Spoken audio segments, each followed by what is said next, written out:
The AirPods Pro were just announced today, and wow, do they pack a lot of different features, including a pretty large price increase from the past AirPod generations.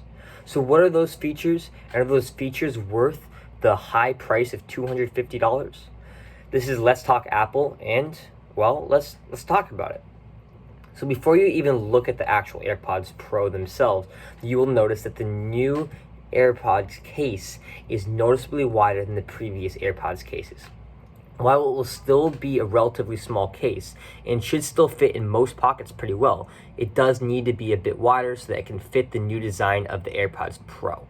And all AirPods Pro come standard with the wireless charging capability in the charging case. Now onto the actual AirPods themselves. The AirPods Pro have a bit shorter stem than the previous version, and they are also in-ear earbuds with interchangeable tips. This in-ear design should not only help them be more secure in your ear, but also help assist the active noise cancellation feature with noise isolation. Yes, that's right. These new in-ear earbuds have active noise cancellation.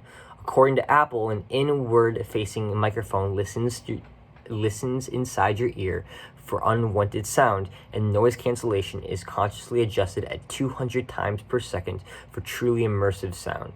This noise cancellation feature can be toggled on and off what Apple calls a force sensor. This force sensor is located near the bottom of the stem and can also be used to control music and calls.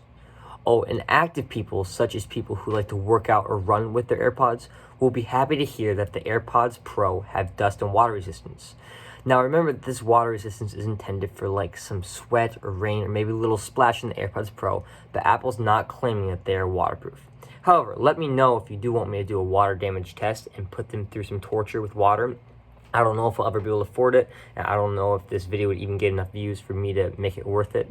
But let me know in the comments below and leave a like if you want me to make a video like that. Anyway, Apple also claims that the AirPods Pro feature a better mesh microphone port for better clarity for situations like when taking phone calls outside when it's windy. So theoretically, when you're taking phone calls with the new AirPods Pro, like outside when it's really windy, it should be able to isolate and ignore that wind sound better to make it just sound more clear in difficult environments like that. So those are the main new changes and features. Now the question is, are they worth $250? Well, let's think about it. The AirPods were $160 to start off with before the charging case came out. With the charging case and the AirPods 2, they could be $200.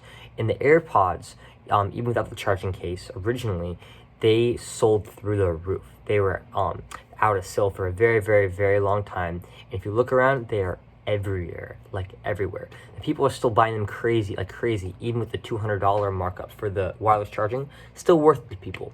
So an extra $50 for water resistant, sweat resistance, active noise cancellation, the better design that should fit better in your ear, I think even looks a little better, you know, it might be worth it.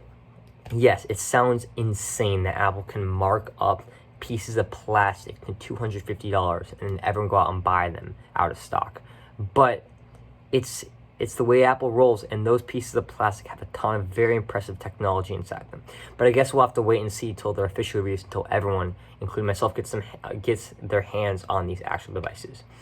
That's something to chew on though until these are released. Thanks.